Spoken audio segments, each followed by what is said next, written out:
And along with Innova Consultancy in the UK, we have been doing this for over 20 years.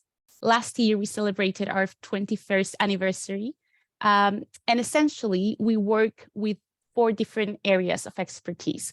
We work with entrepreneurship, education, employability, and well-being, especially focusing on the populations who have been underrepresented in these dimensions.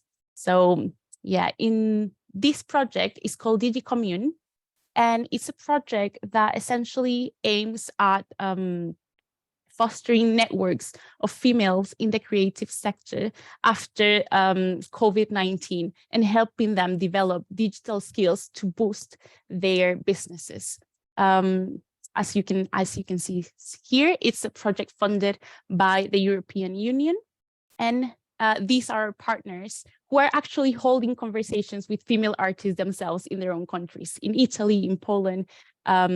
So yeah, this is a little bit of what we do and a little bit of the project that's making all of this possible today. So as I said, today we have the opportunity to be hearing it from Aniko and from Henriett, both amazing artists who are going to share with us a little bit of their journey, a little bit of what they do. So to start, I'm gonna give the space to Aniko, and I want you to learn a little bit of what she does. Aniko is a cultural entrepreneur. She's a cultural historian as well, an art curator, which is quite interesting. This is the first curator that we've had in the conversation, so I think she's going to give us quite a fresh perspective. She's a writer and also a project manager. She's an international-oriented professional, and she's currently based in the Netherlands. So Aniko, welcome. Thank you for joining us. Thank you. Shall I just share my screen? Go ahead. So that we can start. That's my PowerPoint I prepared for you for today. Can you see all good. it all? Yes, we can see it. I try to. Yes. Yeah. Here you can see me in action. I'm opening an exhibition of George Meertens and Henriett van Lingen somewhere on the north of the Netherlands last year. That's just part of the things I do, and today I have a few minutes to show you the things I do as a cultural entrepreneur. Very versatile. I write several books, blogs. I curate exhibitions, more than 30 in Europe up to now, and I also manage some cultural projects. And I would like to show you my website. I don't know. Can you see it now? No, but if you want, I can, if you want to stop sharing your screen, I can share your website for you. Okay, then I will have to go back here and now, stop. Cool. Yeah, I'll share it for you. Don't worry. I can't see what.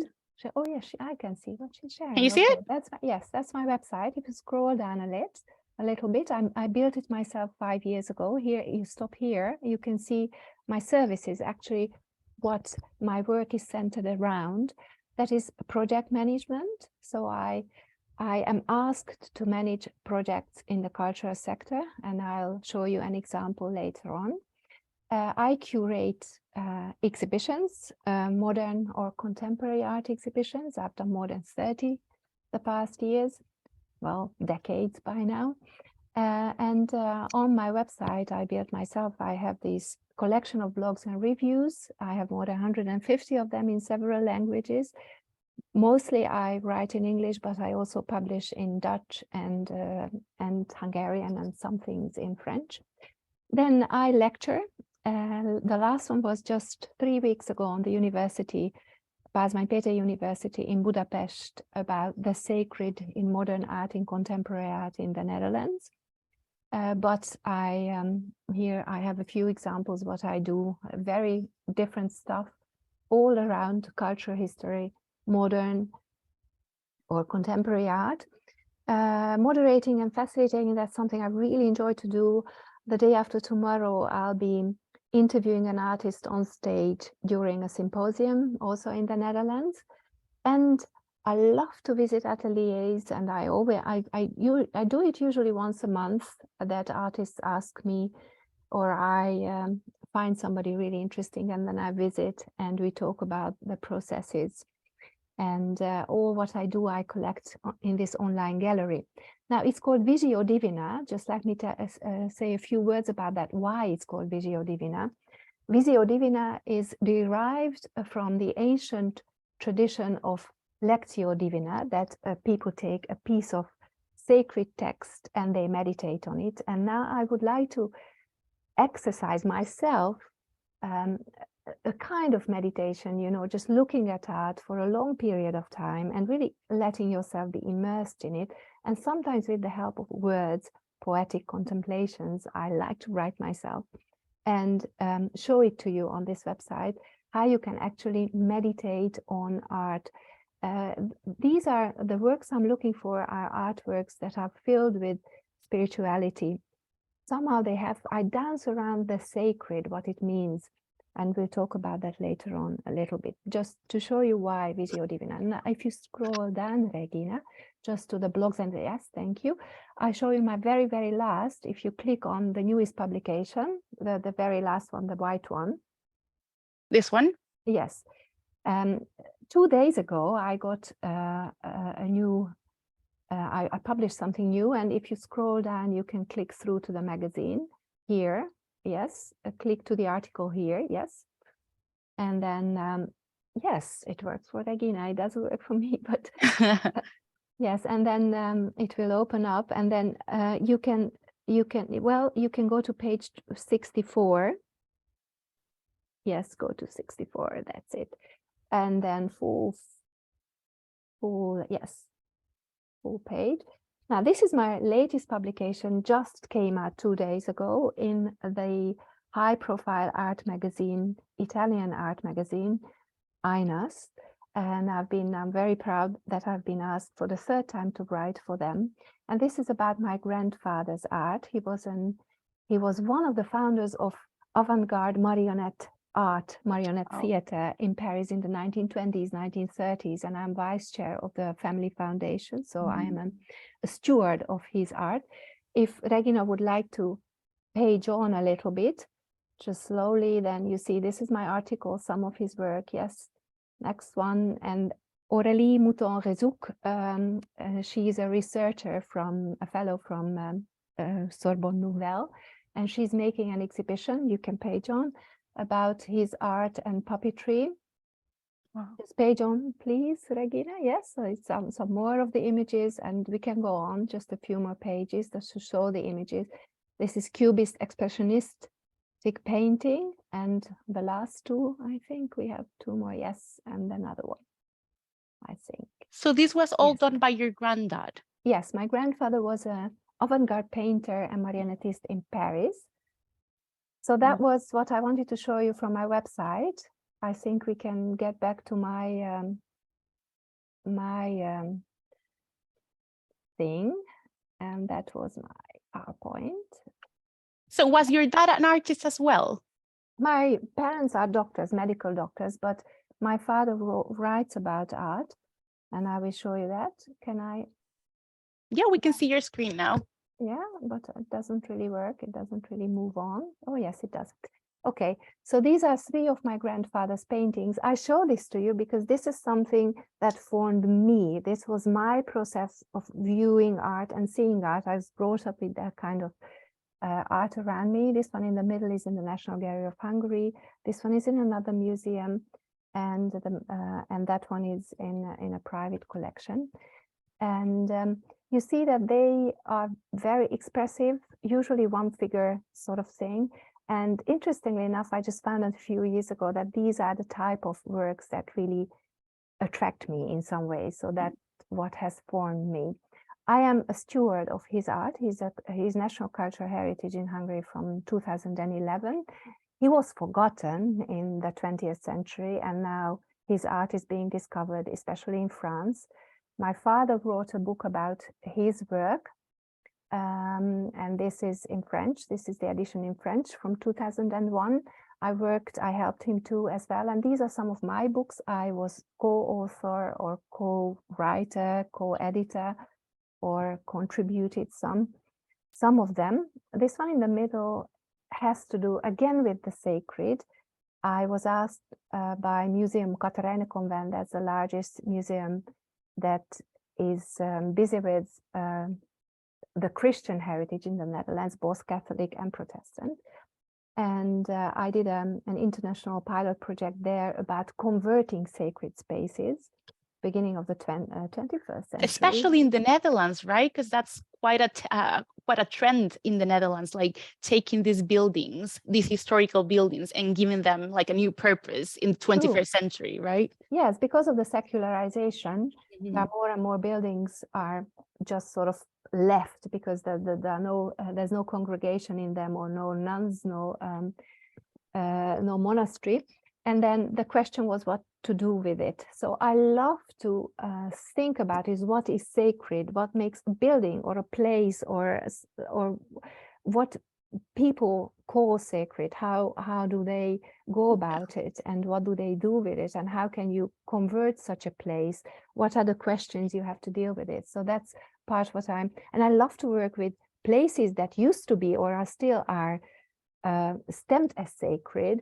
And how do you intervene with modern art, with contemporary art? What does that do to the place and to the art? So I really like to play with it. That's my creative part. Here is a book. It's very practical. I co-edited and co-authored for churches who want to do more with good quality art. And here is another one I wrote. This is all my work on the oil paintings of Hans of Versteeg, and I wrote poetic contemplations on his work. And is that cover? Is that a painting, or is that a picture? An oil painting? It takes half a year to make. He paints. He has models, and then he paints them, and it's just really a very unique thing. A very Dutch too. You see, it's the Dutch masters sort of playing with light and shadow and the colors, and also the image, of course, it's very layered. I can talk a lot about it, but you can look it up on my website. And here is another one that was just launched in Washington last year, and I wrote about that too. And I worked with the artist Arend Wevers. He's a well-known video artist, and I worked with him as a curator and also as an artist.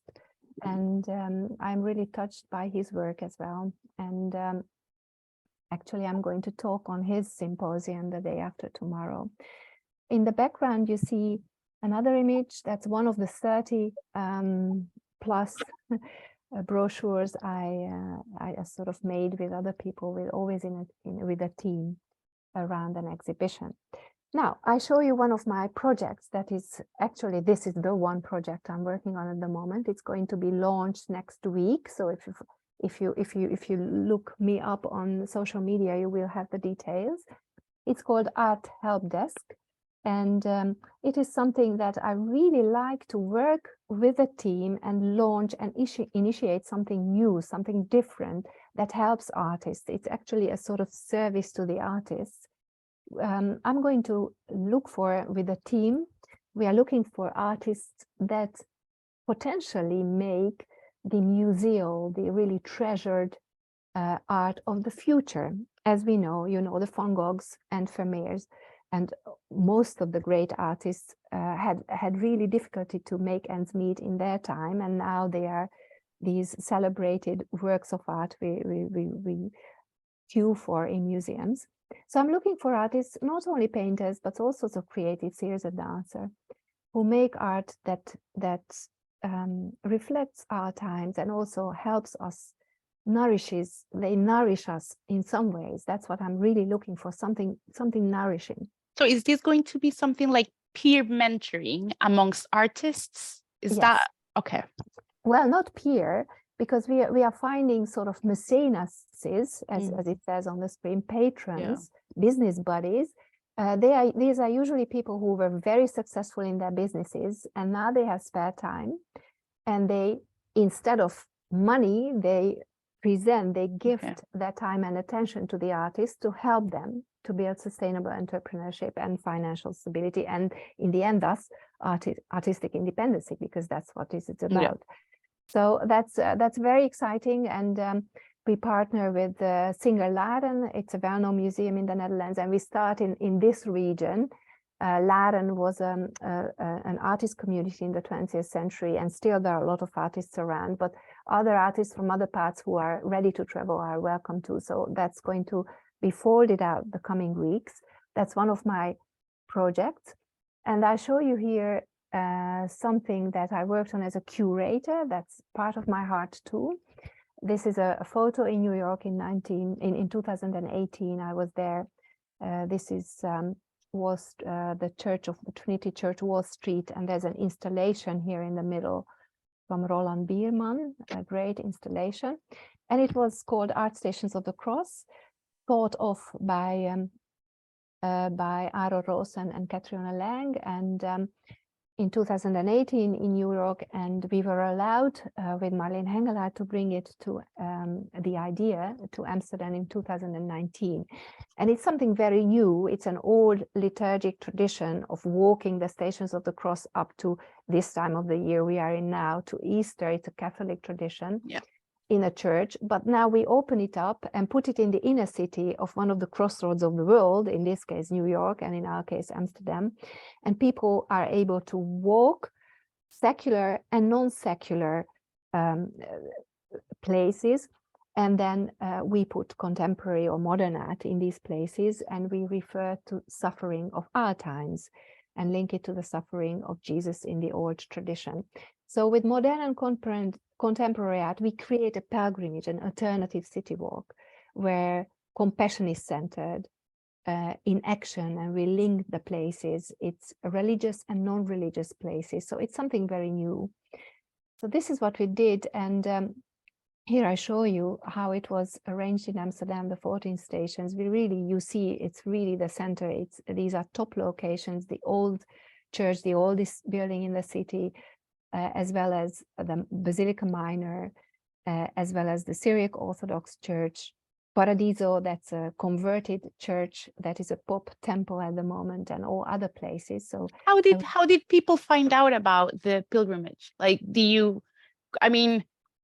because the station, did they have do you have like anything that would like stand out so that people will know that's a station, or they registered at the, I don't know, the museum beforehand? How did that work?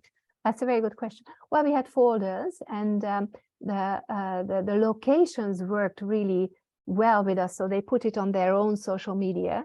And we don't know exactly how many people came, but there's a rough estimate, and that's 10,000 at least, because only one of the 14 stations really turfed, you know, and they had 4,000 visitors in 40 days. So that's a rough estimate for 14 stations that we think about, but all kinds of people, you know, tourists who wanted to see the city in a different way. So it's something that we open up the old religious tradition and make something new of it. And people, you know, just link it to the history of today and to compassion in our times. And at the same time, you know, you discover something of the old power, the power of why people follow this religious tradition or the liturgy in it. So I just show you one example. That was the 14th and the 15th. So in fact, this is the station where Jesus is put into the grave and then he's resurrected. That's the 15th station. And this is still can be visited. It was an artwork by Giorgio Andratacalo, the old church bought, and we were allowed to work with it in this route as our 14th and 15th station. And in this case, it's a space that is altered through red stained glass, and in that way he doesn't change anything in the space except for the light, and that way he changes everything. So I link that to death and resurrection. So does something change? Well, yes or no, and in what ways? A different dimension, in fact. And here are the questions about, you see that my work dances around sacred. In this case, what is sacred in life in modern contemporary architecture? How does it happen? How is it expressed? This is a perfect expression of something that is sacred, that has to do with death, with the great existential questions of being human. And in this case, how do we challenge the viewer to think about the meaning of tradition, of the Catholic tradition in this case, in a church that is not completely a congregation any longer, it's also a museum, to contemplate, reflect on it, and challenge the viewers in artistical, ethical, spiritual ways. So here, of course, we could talk about a lot more. This is just a tip of the, just a little peek into the process. And there's another one I really loved. Regina, a few more minutes, 2 more minutes? Yeah, you have around 5 minutes. Oh, that's a lot of time. Here's another one I really enjoyed, and I just show it to you because besides, you know, with my project, I serve artists and I work for, the last one especially, I work for quality, good quality art to help it happen and help it preserve. With the family foundation, I'm the vice chair, I'm the steward, and again, I'm sort of helping to preserve great art, helping to preserve heritage and let it be rooted in our times and in the future. And my creative process is writing about quality art that I really feel nourished by and challenged by. The most exciting things for me is curating, when I can compose myself as a curator, involving the space I put art in, where I can alter something, and the theme of the manifestation or the exhibition I'm working on, and the work of art itself, and how this triangle of space, art, and theme work and help each other and multiply each other, and how does that work for the viewer and what can we reach with it. Now, this one was a work of art. It's actually an installation. It's almost impossible to give it back on the screen because you have to experience it in, this was the room it was filled with. I tell you shortly what it was. It's by Güler Ateş, a wonderful artist from the Muslim heritage, but she's very open. She was brought up with all kinds of religions, and that's what I mean by the sacred. It doesn't really matter what religion, in my perspective, as how I understand it at the moment. It has to do with the heart and how we experience it. I really try to find artists and art that nourishes the viewer, because there's so much around us that takes energy from you and pulls you down. I'm looking for art that gives you a schwung, that gives you some energy, that helps you to face the challenges of life. And she's one of those artists, an amazing artist. Here in the middle, you see her signature figure. That's the veiled woman. And as you can imagine, in this figure, she brings all kinds of cultures, you know, the burqa of the Muslims, the sari of Indian culture, the veil of the Western bride, or how in Western art history, Mary, the mother of Jesus, is depicted, and all kinds of other things. And she has photoed her. She made this picture image of her. This is an actual photo in the Syriac Orthodox Church of Amsterdam. And she collected all the, for 2-3 months, she collected stories of Syrian refugees. And here around this image, you see a wallpaper where she printed in a sort of ancient type of archaic type of letter type, the stories of these refugees. And we also published a little book in English where we translated some of the stories, beautiful, very poetic stuff, sometimes very existential stuff, about their journeys in between leaving the country and coming to the safer place. And in the end, we, I'll show you this, we filled a whole room in the church, one of the canal rooms, and people were really disoriented when they stepped into this room, and then they had to sit down and listen to, originally we had music, we had to stop it, and I'll show you the music. That's how we'll end. And then look at these windows of beautiful images where this veiled figure approaches the altar. The altar is in every culture a place of offering, as if all the cultures are approaching the source of life, the source of human life. So it was a religious experience for most of the viewers. And I would like Regina to open the the video. music. Yes, it's a Syriac in Aramaic. We heard this in the church. Children were learning Our Father, the Christian, what Jesus, Our Father in Aramaic. It is just 2 minutes. We will listen to it. And please try to look at the artwork at the same time. I don't know if Regina can do it. Just for the experience.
Ja, we stoppen nu denk ik, want ja, ik wou je dit laten zien alleen, dat die muziek, dat is waar ik mijn PhD ooit... Oh, sorry, that was in Dutch. Of the many I was going to languages. say, I'm not understanding anything. What happened? I just wanted to show you that in this project, with this music, to the image and the place, is an example how I love to build. This was my PhD project, but what I started and have not finished it yet. I started 30 years ago, and that's to link music, literature, and visual art together to convey a feeling and an experience, a message, some sort of nourishing sort. And we can talk a lot about it, but I hope you just felt, even if for 1 second, what I meant, all kinds of cultures and religions together, sort of drinking from the same source and conveying the source of life. That's what I'm talking about when I think about the sacred, and that's what really ignites me and what inspires me and what I like to work with. Thank you, Aniko. Thank you for sharing a little bit of what you do. If anyone has any questions, please just post them on the chat, and at the end we're gonna have a little conversation. So thank you, Aniko, for sharing. We're gonna give way to Henriett just to try and keep up with the agenda. Henriett, welcome. I'm gonna tell you a little bit of what she does. So Henriett is a creative life coach, and she is the mind behind the project HenriEntti, right? And this is a project that pushes forward art without barriers, appearing in various forms of existence, and therefore it represents itself through paintings, through objects, and through handmade clothes and jewelry. So Henriett, welcome, and the space is yours. Thank you so much. Thanks for this introduction. It's so strange to hear it from another person, actually. Thank you. And also thank you, Aniko, for the first part. It was really, really inspiring. And it was very interesting that I could connect our Hungarian origin in our way of thinking. So as you probably will see, I hope so. So I think I just also share my presentation. And then we can start. Do you see it? Yes, we can see it. Okay. let's see if I can. Yes. So just a short intro about my background, how I started painting. I started actually, there was a short period when I was in France for half year in 2004 when I started painting, but as soon as I came back to Hungary after half year, I started like studying again like crazy, next to work 2 universities at the same time. So I had this complex of performance. So art stopped for like 7 years when I felt the need, really an internal need to take it serious and go for it. And that's the same time when I started to learn art therapy. And that is why art has been always something of an inner journey for me. It's just a way of connecting with myself. And why I have sought art therapy in the first place is because maybe it's important to mention, it doesn't matter now, but it's just part of me. I had a very difficult childhood, and therefore I'm still at the moment in therapy now, in classical psychotherapy for it, but it's been a journey of 15 years. So I seeked out all kinds of therapies, like literally almost everything that exists, to try it out, like how does that work and how does this work. Yeah.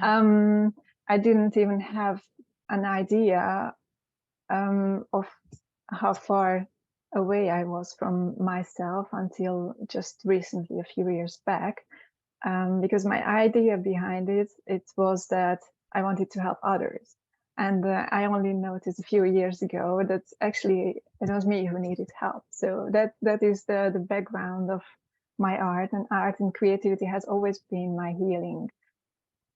As a child, I remember when there were really stressful periods, I was always creating something. So that was my immediate space of being protected and being somewhere else and being with my creations. Okay, so I've prepared a little bit of timeline for you to see. I don't know if you can. We can see it. We can see it. Have you always, did you start with painting, and then you moved into like trying different crafts? Was that your first thing? No, actually, my very first thing was singing at the age of 4. I was already on the podium, and with 10 till 11 years old, I played in a theater, and then I played music since I was 6. So it was varied, and painting came much later. So creativity has always been a very plastic thing for me. It's whatever self-expression channel I could find. I just took it because it feels so good, right? But this is when it started to be visible also at exhibitions. So when it received the public, I mean, the theater had a certain kind of public, and we had a girl band in my teenage years that also had a certain kind of public, but this was kind of me taking myself a bit more serious than before.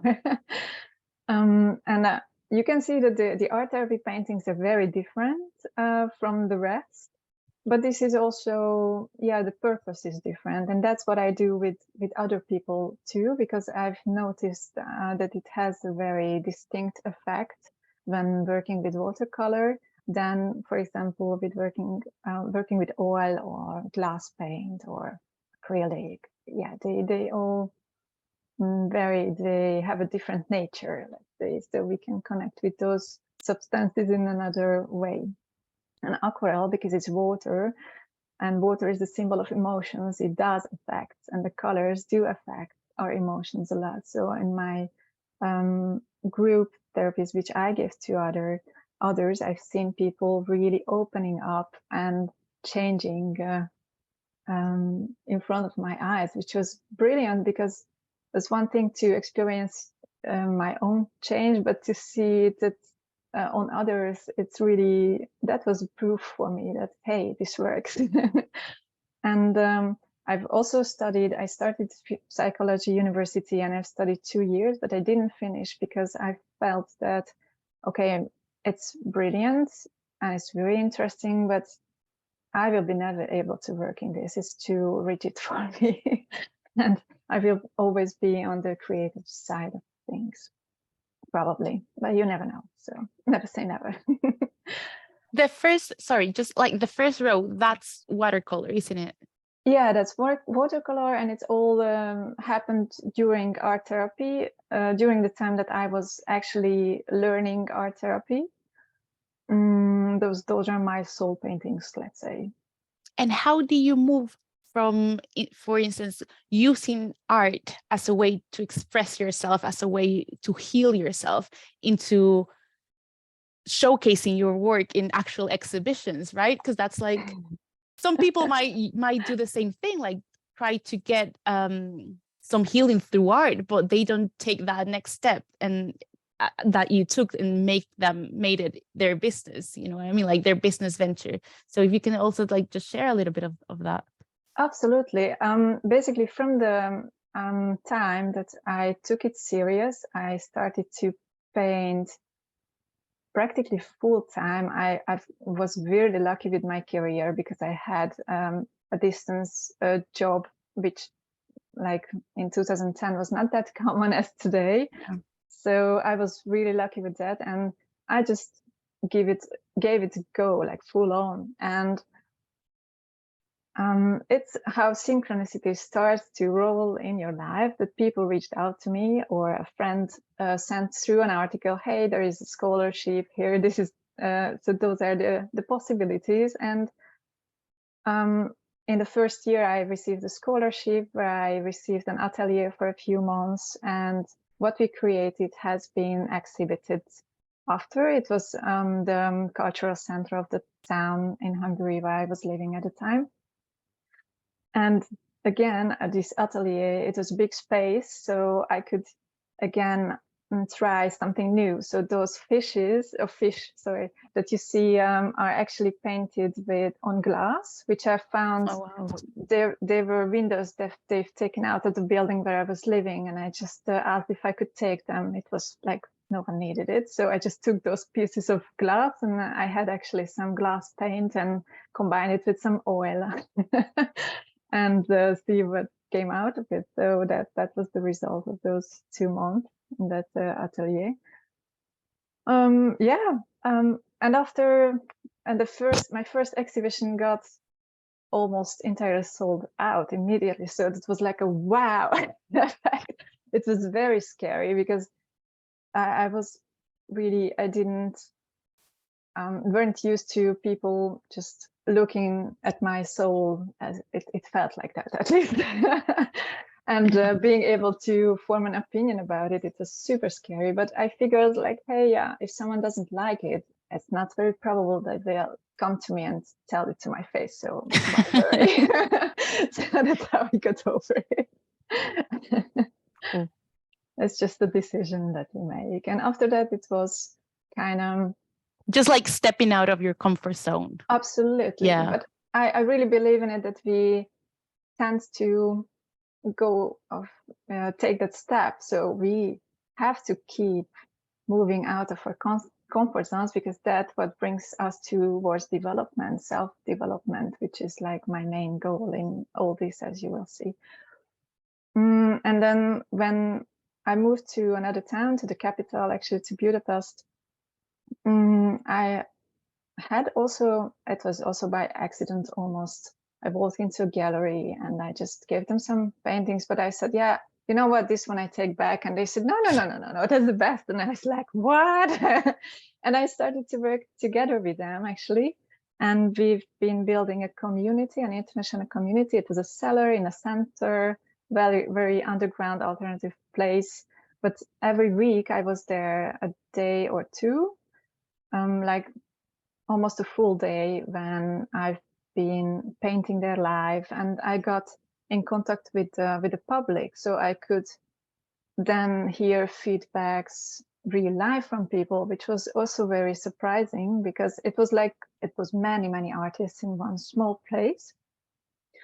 but that's until that moment, I didn't consider myself a painter, although I had exhibitions and I was working continuously, but I never called myself a painter. I just paint. And then people who came to the gallery actually, when I was painting there, so it was hard to say, no, I'm not a painter, because I was painting their lives. When they started to call me a painter, I was like, wait a minute, like, am I a painter? That was the transformation that gave me that next step to really identify myself with my art, with this kind of activity. When I came to the Netherlands, then I started to exhibit almost, after a few years. And I was lucky enough to find people also through friends who came to me. It always happens like that. It's so magical when energy starts to flow, that it just appears somehow. So I didn't, of course, I had to take steps, but the possibility is, I believe that if we are on a right path that is meant for us, they just come to us and it starts to flow. So what I wanted to talk about a little bit, that those paintings have also, because I sold quite a few, but not everything. And I tend to repaint my old works. So they also went through a transformation as my inside went through a transformation. And maybe until the moment that I sell it, actually, it can still transform. So this one, in 2015, so in 2014, I started to travel because I really wanted to see something of the world other than Hungary. And I've been traveling for short whiles before, right after university, or still during already a bit, but I just wanted to go really overseas. So I went to Mexico, I went to Greece, and those experiences also helped me a lot to understand the world and myself in it in a different way. So there are years of gaps between the paintings. That's when I feel like, hey, that's not me anymore. And then I start to change it. And then now looking back, I like the middle one the best, actually, but I couldn't stop there. So I just went further and it became something else. But then the process of understanding what's happening on a painting, that's when the magic happens for me. That's what art therapy is about, actually, for everyone. That's why I love to do art therapy with others. So I've been working with foundations, 2 foundations in Eindhoven the last 2 years. During my burnout, when I was helping others while I was helped. So it was a good exchange of energies. And yeah, I gave also art therapy to people who really needed it, to get in touch with their inner self, their soul, or how you call it. You may call it differently. But then just to tell the result of this painting, for example, which is now called Healing Inside, but it also might change, coming from a very double personality, which was really like fire and water. So it's very expressive, related back to 2015. There was a period when I went into burnout and kind of everything froze because I couldn't bring my life further as it was before. So I was just like, okay, what now? And of course I started to do ways, but nothing like new ways, and build up a company and help people and work together with institutions. But as I was myself in burnout, nothing worked out the way I envisioned. So then I needed to take a step back to understand myself, where it came to the third state of this painting, when I see this, through the frozen parts, the sunshine slowly starts to come through. And this is an ice ball on the bottom, which represents my soul. And I kind of always felt it was my soul, but I didn't really understand what it was about.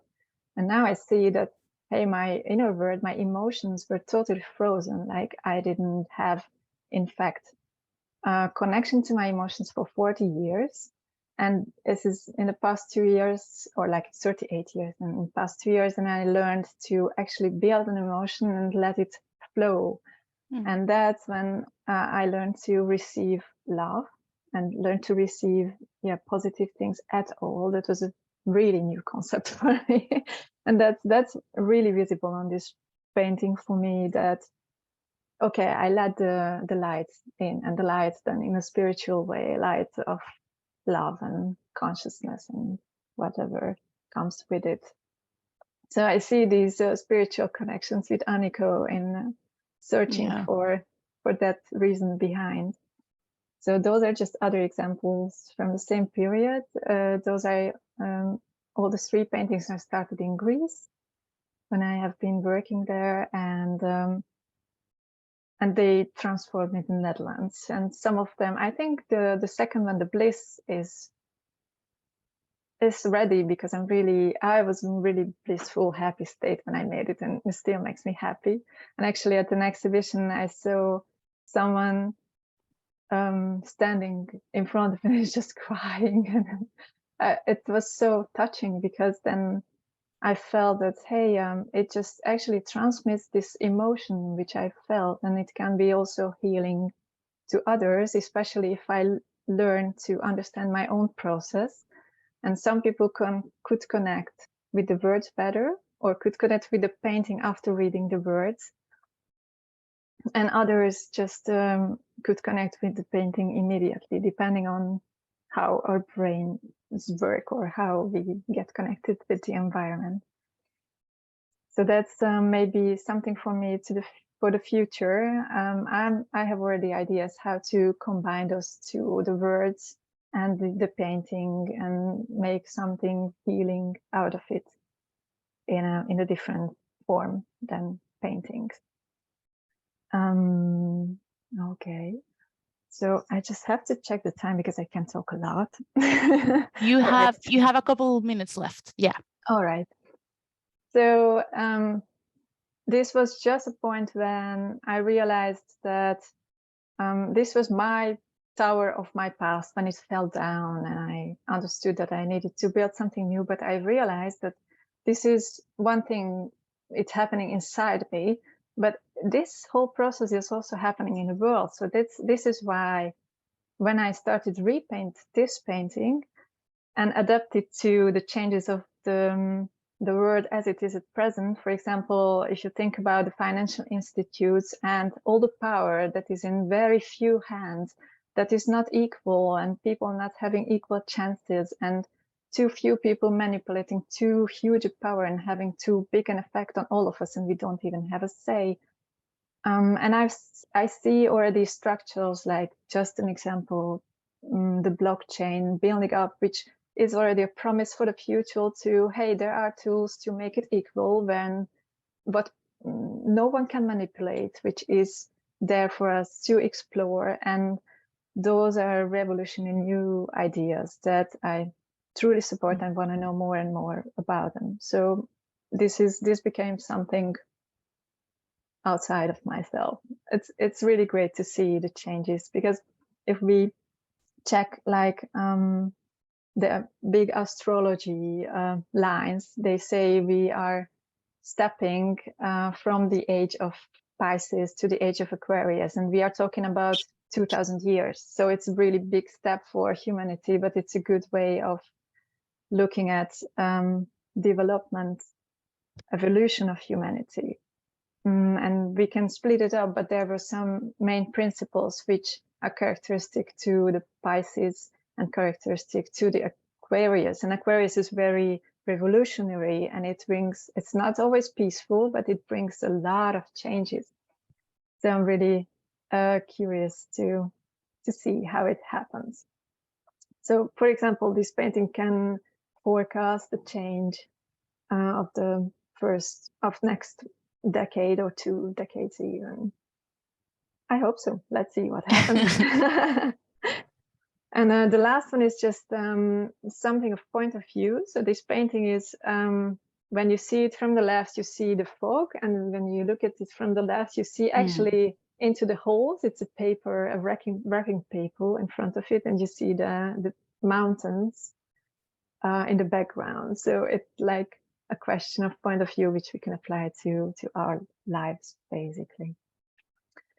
Okay, just a small overview of what I've been doing, but actually there's an important part coming. So I just give you my website. And you can check that if you're curious.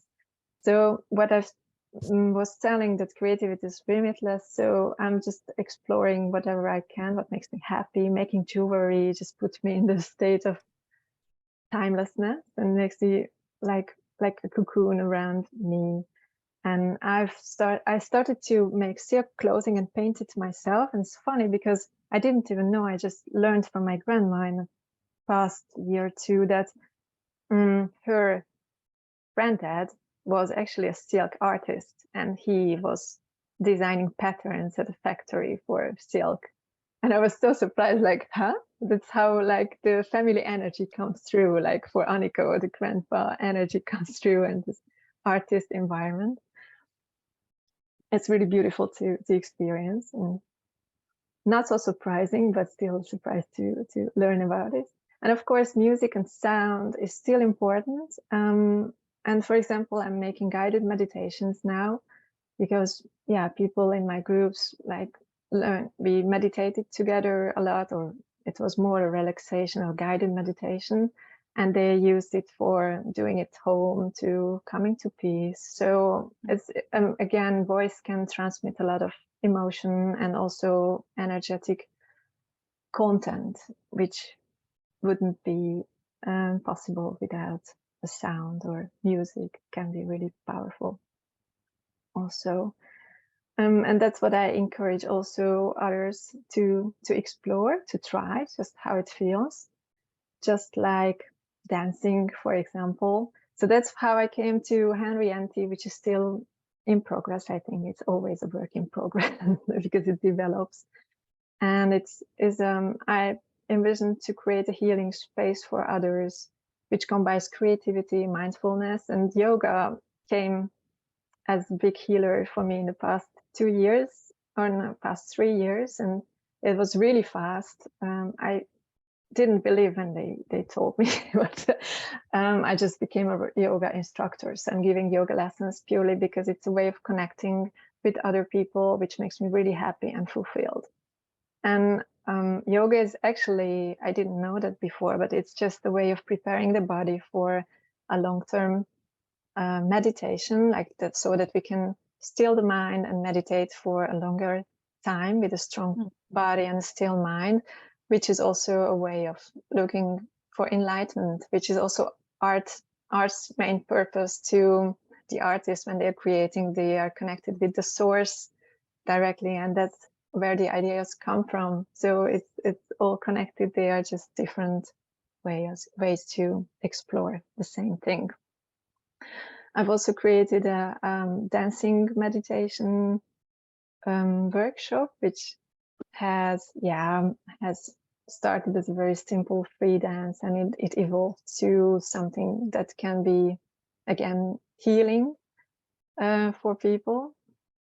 And the future is mainly to, I'd like to talk more about art therapy, colors, the healing effect of crystals, and the sacred symbols that I'm painting on my dresses sometimes. I love to talk about archetypes, psychology even, so the two connected, and yoga philosophy, because they are very strongly connected in my eyes, in my experience, which could bring us to understanding ourselves better and be free to explore and manifest, so make our dreams come true, which I really want others to achieve too, because it's really fascinating and I think everybody deserves it.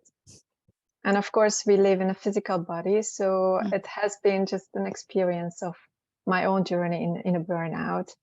And all what I've learned about feminine hormone balance. And I've included too a small workshop about hormone balance. I just want to share because it can be helpful for others, especially because I'm seeing more and more people coming with those complaints, closing up to burnout or being in it. So they say it's really the epidemic of the coming periods.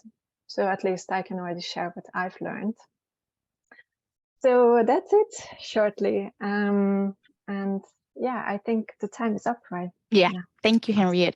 I shared the links to your social media, to both your social media, Aniko and Henriett. It's on the chat if anyone wants to take a look, give it a look.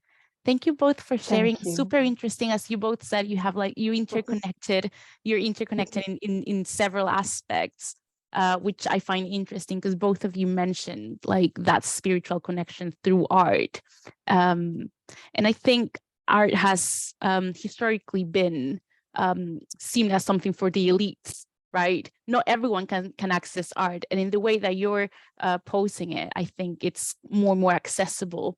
Aniko, even just experiencing, walking through that path or entering a room, just getting to experience art from a different perspective, not precisely just in particularly in a museum where you cannot touch it, right? You're interacting with it. So I found that very interesting. If anyone, I think we had a couple of questions in the chat, because I know Henriett, one of the participants had to leave, but he said that he works with, yes. So he's saying, hello, Henriett, I work in fashion and textiles, and I'm a fashion designer and an educator. I'm thinking of using my practice for therapy, and I wanted some tips about what you found works when using creativity as a therapy. So if you want to address that, and then we have a couple of questions for Aniko as well. Yes, absolutely. Basically, what works for me when working with art is always first we have to bring people to that inner space where sometimes they are afraid to go or they are not able to go alone. So I love to start with a small body scan or relaxation or meditation, whatever suits her. Can be with music. I use a lot of music in my art therapy. And then basically you can choose when those people are in that space of protectedness and inner peace. They are open to do art. And it's also a way of raising the energy, of clearing the mind and just be there, connected to a higher source. And after, it just eases up with actually doing something and creating. It could be a really cheerful experience where communication starts by itself. Sometimes people talk, people enjoy it. Sometimes it's just silence. So whatever they need. I found it a very powerful method to work with people with art. Thank you, Henriett. Hopefully the person is going to catch your response on the stream that we're doing on live, the Facebook Live. Aniko, I had a question for you, because your work is quite varied in the sense of how you approach art from different fronts. And when talking about your work as a curator, how do you usually, because we have some artists joining us today and we have some artists watching the live on Facebook. How do you approach your work when you're dealing with the artist? Do you have any advices? Because obviously the dynamic of a curator, you work very closely with them. Do you have any tips, any advices for other artists out there trying to showcase their work? Do you mean to start on an exhibition? Yeah. Okay, how do you do it as an artist? Well, it's all networking. So yeah, it's for me as well. So I sometimes I look around. I go to museums and galleries to find artists I find interesting, and I have some themes in my head or something that is coming up. So I try to select. But for artists, is indeed letting yourself be seen. That's the thing, and it's very difficult for me as well as a curator, because I'm an expat in the Netherlands, and I had an enormous disadvantage because of that.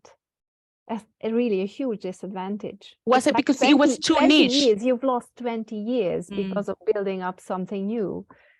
So I'm 53 now, and I've done so much, so many different things, and with some merit.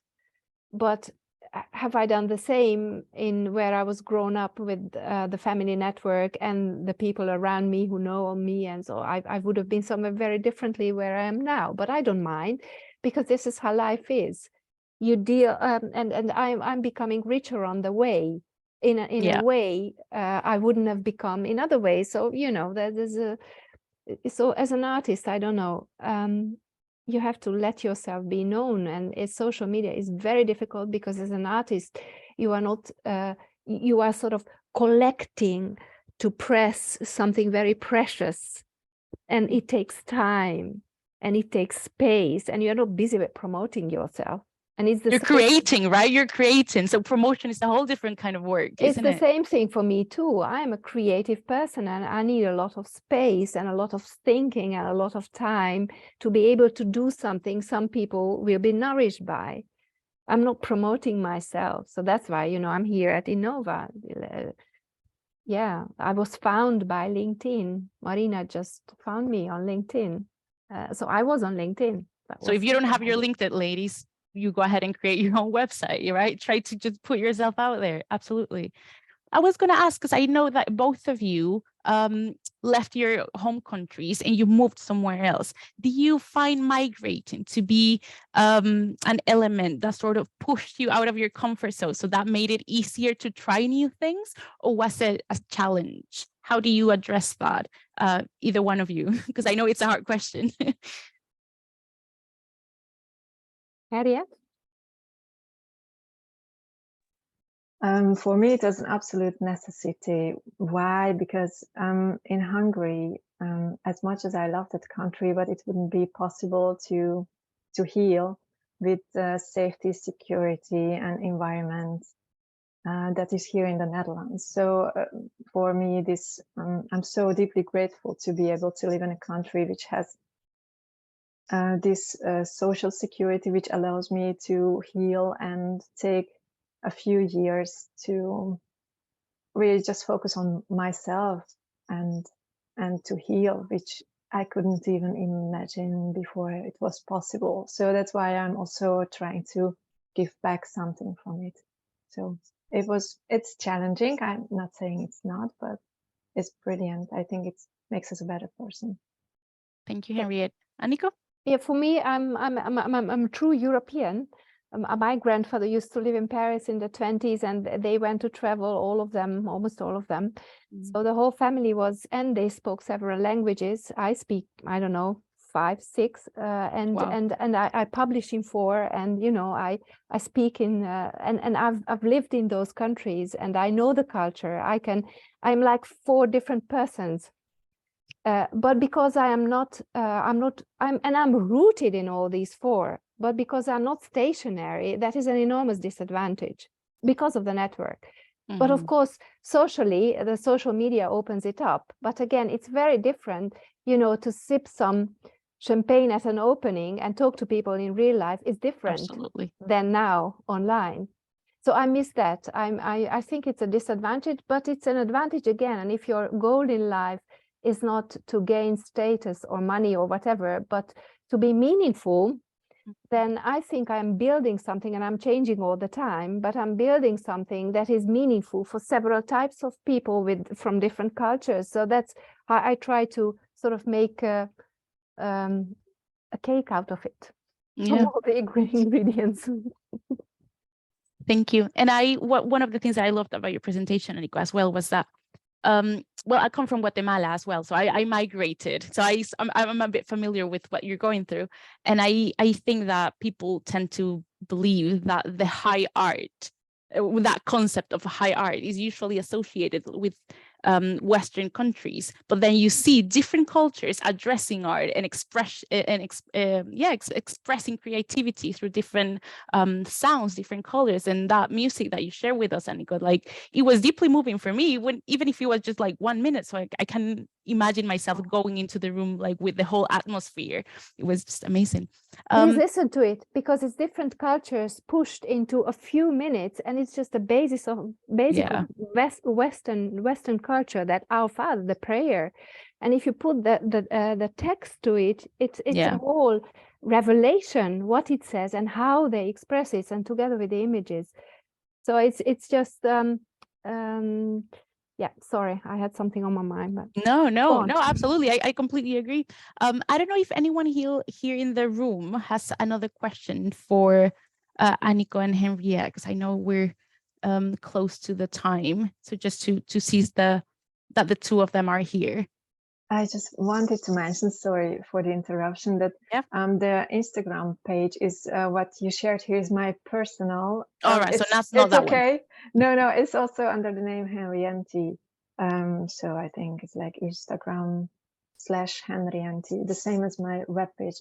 Only that I don't post art in my personal. So if you're looking for that, you will find it. Thanks a lot. Oh, and can I get back to Regina? Yeah, the high art and that you said Western, because I find it really interesting.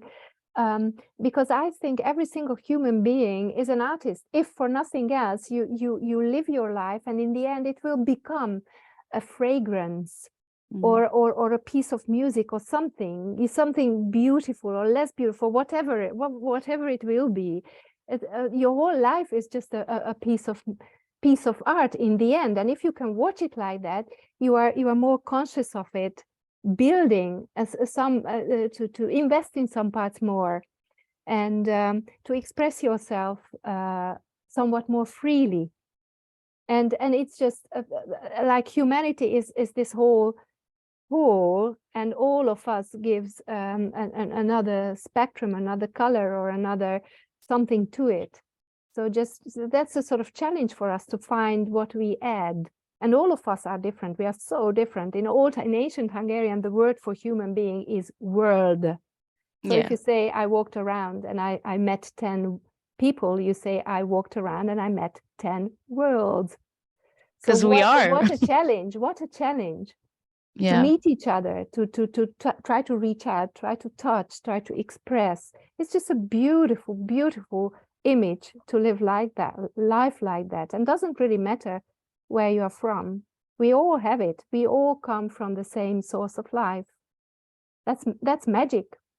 That it is. Thank you for that. I love the fact that you're both sharing with us the idea that art is something that happens every day. It's something that we experience through our daily walk. And I think that gives us definitely something to think about. Hopefully that sensation that you're leaving us with today is going to accompany us through the weekend as well. I see a couple of smiles here in the chat. So yeah, thank you both so much for joining us and for sharing a little bit of your work. If you haven't done so, please go ahead and follow them on their social media to see what they're up to and follow their updates. I think we have, before we leave, please, I'm just going to